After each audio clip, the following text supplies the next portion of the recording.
नमस्कार, सलाम, आदाब दोस्तों। आज मैं जिस टॉपिक पर डिस्कस करने वाला हूँ वो टॉपिक बहुत इंटरेस्टिंग टॉपिक है।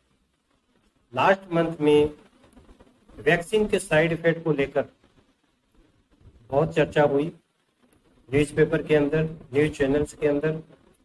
इस टॉपिक का नाम है recent controversies and side effect of Oxford AstraZeneca कोविड-19 वैक्सीन, कोविशील्ड एंड वैक्सीवेरियन। तो इस वीडियो में हम डिस्कस करेंगे कि क्या क्या कंट्रोवर्सीज हुई, क्या क्या साइड इफेक्ट होते हैं कोविशील्ड के, और इसलिए प्लीज इस वीडियो को पूरा देखें। और इसमें जनरल इंफॉर्मेशन भी होंगी कोविशील्ड वैक्सीन को लेकर। तो सबसे पहले हम ये देखते हैं कि जो कोविड-19 जो वैक्सीन है एस्ट्राजेनेका, ऑक्सफोर्ड एस्ट्राजेनेका वैक्सीन, तो इसको जो प्रोड्यूस किया गया ये कोलैबोरेशन है। एस्ट्राजेनेका कंपनी, तो ये एक मल्टीनेशनल कंपनी है जो कि फार्मास्यूटिकल और बायोटेक्नोलॉजिकल प्रोडक्ट्स बनाती है। स्पेशली इसके जो प्रोडक्ट्स होते हैं वो ऑन्कोलॉजी से रिलेटेड है, कार्डियोवैस्कुलर सिस्टम से रिलेटेड है, गैस्ट्रोइंटेस्टाइनल ट्रैक्ट से रिलेटेड है। तो ये बायोटेक्निकल और फार्मास्यूटिकल प्रोडक्ट्स बनाती रहती है। इस एस्ट्राजेनेका कंपनी का जो मेन कैंपस है वो यूनाइटेड किंगडम के अंदर इसका मेन कैंपस प्रेजेंट है। एस्ट्राजेनेका कंपनी का जो कैंपस है ये कैम्ब्रिज यूनाइटेड किंगडम के अंदर ये प्रेजेंट है। अगर हम बात ऑक्सफोर्ड यूनिवर्सिटी की करते हैं तो ऑक्सफोर्ड यूनिवर्सिटी हम सब जानते हैं ये क्यूएस रैंकिंग के अंदर, वर्ल्ड की क्यूएस रैंकिंग में नंबर 4 प्लेस पर आती है। और ऑक्सफोर्ड यूनिवर्सिटी एक रिसर्च यूनिवर्सिटी के रूप में फेमस है और ये साउथ इंग्लैंड के अंदर लोकेटेड है। तो इन दोनों के कोलैबोरेशन से एस्ट्राजेनेका, ऑक्सफोर्ड एस्ट्राजेनेका कोविड-19 वैक्सीन को है बनाया गया है। अब जनवरी 2021 के अंदर सीरम इंस्टीट्यूट ऑफ इंडिया, जो कि इंडिया के अंदर पुणे में लोकेटेड है, तो सीरम इंस्टीट्यूट ऑफ इंडिया ने ऑक्सफोर्ड यूनिवर्सिटी एंड एस्ट्राजेनेका के कोलैबोरेशन से एक वैक्सीन बनाई जिसका नाम है कोविशील्ड वैक्सीन। और मेरे ख्याल से इंडिया में जो मोस्टली पीपल्स को जो वैक्सीन दी गई है, आई थिंक 80% पीपल्स है जिनको कोविशील्ड वैक्सीन लगाई गई। आगे हम इसमें डिस्कस करते हैं कि कोविशील्ड वैक्सीन किस तरीके से काम करती है, what is the mechanism of the Covishield vaccine. तो बहुत सिंपल है।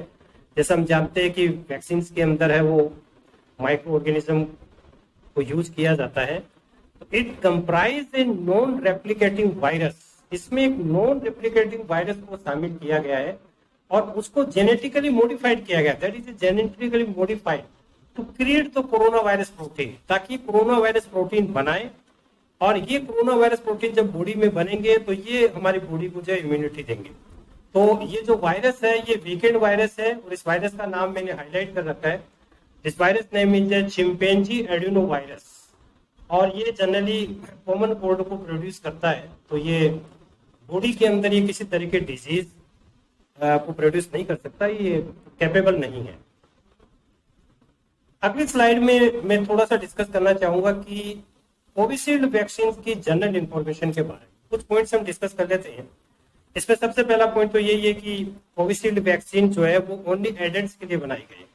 18 ईयर्स या उससे ज्यादा एज वाले पीपल इसको ले सकते हैं, उससे कम एज वालों को ये कोविशील्ड वैक्सीन नहीं दी गई। दूसरा इंपॉर्टेंट पॉइंट ये है कि क्या क्या इंग्रेडिएंट इसमें प्रेजेंट होते हैं इस वैक्सीन में। जैसे मैंने आपको पहले ऊपर कहा कि वायरस के अलावा और क्या क्या इसमें इंपॉर्टेंट इंग्रेडिएंट प्रेजेंट है। तो इसमें ethanol, sucrose, sodium chloride, polysorbate 80, magnesium chloride, hexahydrate, L histidine, ये अमीनो एसिड होता है, L histidine hydrochloride monohydrate and EDTA, जिसे डाई सोडियम एडिटेड डाइहाइड्रेट कहते हैं। इसकी जो डोज रखी गई थी वो 0.5 ml रखी गई। इसका जो रूट ऑफ एडमिनिस्ट्रेशन है वो इंट्रामस्कुलर है और फर्स्ट डोज लेने के बाद जो सेकेंड डोज ली जाती है उसमें 4 से 6 वीक्स का गैप होना चाहिए। अब हम नेक्स्ट स्लाइड पे बात करते हैं कोविशील्ड वैक्सीन के साइड इफेक्ट के बारे में। तो सबसे पहले तो मैं आपको बता दूं कि ये जो मैंने साइड इफेक्ट्स यहाँ पर पॉइंट आउट किए हैं, जो मैंने बनाए हैं यहाँ पर, तो ये मैंने कोविशील्ड के मेन होम पेज से लिए हैं और हम धीरे धीरे इन पांचों साइड इफेक्ट्स के बारे में देखेंगे कि कॉमन साइड इफेक्ट भी और रेयर साइड इफेक्ट भी है। तो एक एक करके हम इसको थोड़ा सा डिस्कस कर लेते हैं कि सबसे पहले तो बहुत सामान्य वेरी कॉमन साइड इफेक्ट कौन से हैं? ये अफेक्ट कर सकते हैं सिर्फ 10 पीपल में से 1 को।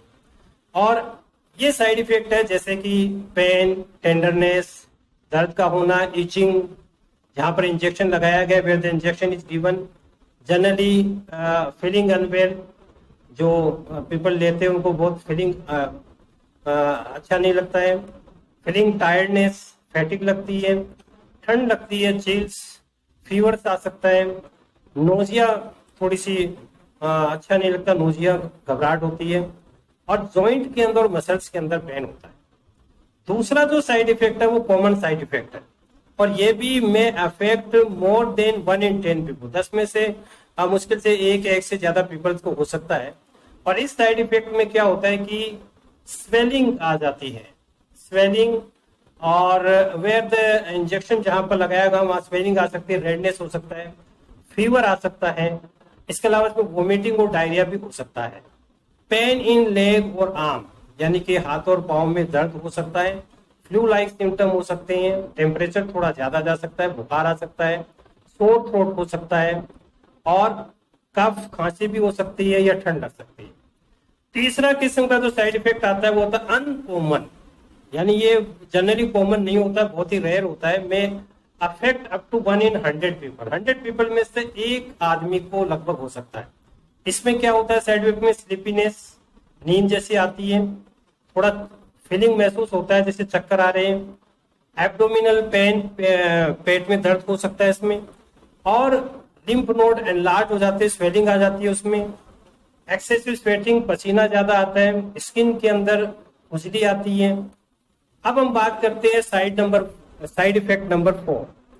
तो ये जो साइड इफेक्ट है नॉट नॉन, यानी अभी तक ये पूरी तरीके से जाने नहीं गए, the frequency can not be determined, इनको पूरी तरह से डिटरमाइन नहीं किया गया। तो इसमें कौन कौन से जो अवेलेबल डेटा से उसको डिटरमाइन नहीं किया जा सका।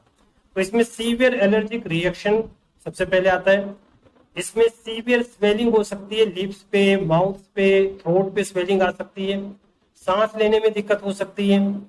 अब आते हैं हम साइड इफेक्ट नंबर 5।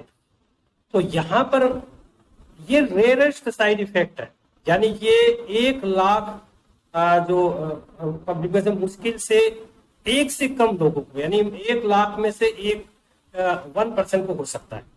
और ये रेयरेस्ट साइड इफेक्ट जो है इसमें होता क्या है, इसमें ब्लड क्लोटिंग हो जाती है, वीनस एंड आर्टेरियल थ्रोम्बोसिस कहते हैं, जो बॉडी के अंदर ब्लड क्लोट हो जाए, in combination with the low platelet count thrombocytopenia.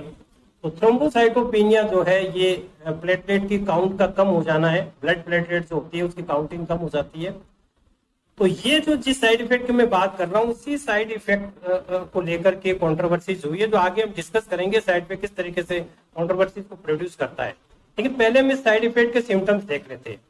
Thrombosis with thrombocytopenia syndrome को शॉर्ट में हम कहते हैं TTS, और ये एक अनयूजुअल कंडीशन है characterised by the formation of blood clot, thrombosis बनते हैं इसमें, accompanied by the low platelet count। जैसा मैंने आपको बताया कि इसमें थ्रोम्बोसिस यानी कि ब्लड क्लॉट बनेंगे बॉडी के अंदर भी, ब्रेन में भी हो सकता है, आर्म में भी हो सकता है, एब्डोमेन की साइड में भी हो सकता है, और थ्रोम्बोसाइटोपेनिया के साथ में प्लेटलेट की काउंट कम हो जाती है।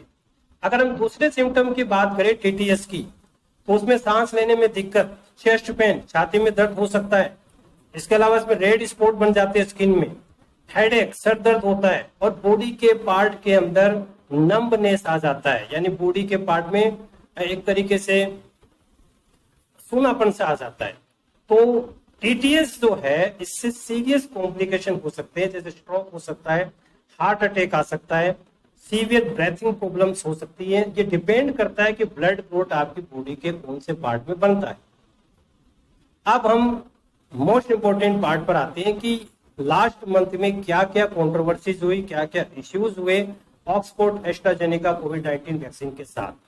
तो ये जो इश्यूज पैदा हुए 8 मई 2024 को, ये British pharmaceutical company, British Swedish multinational company AstraZeneca क्या करती है कि लंदन की हाई कोर्ट में जाकर के इसने इस बात को एक्सेप्ट किया कि हाँ हमारी वैक्सीन से TTS हो सकता है।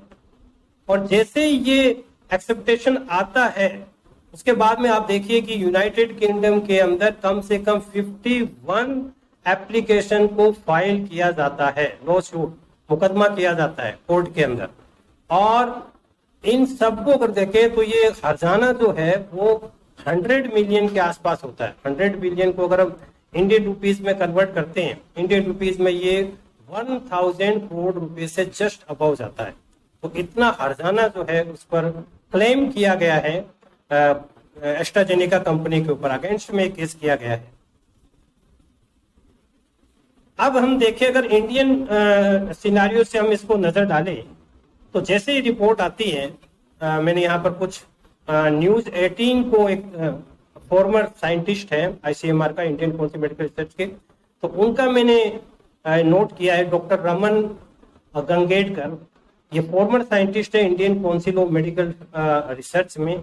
इन्होंने एक न्यूज चैनल को ये बताया कि 10 लाख लोगों में से सिर्फ 7 या 8 पब्लिक को ही ये टीटीएस का साइड इफेक्ट देखने में आया है।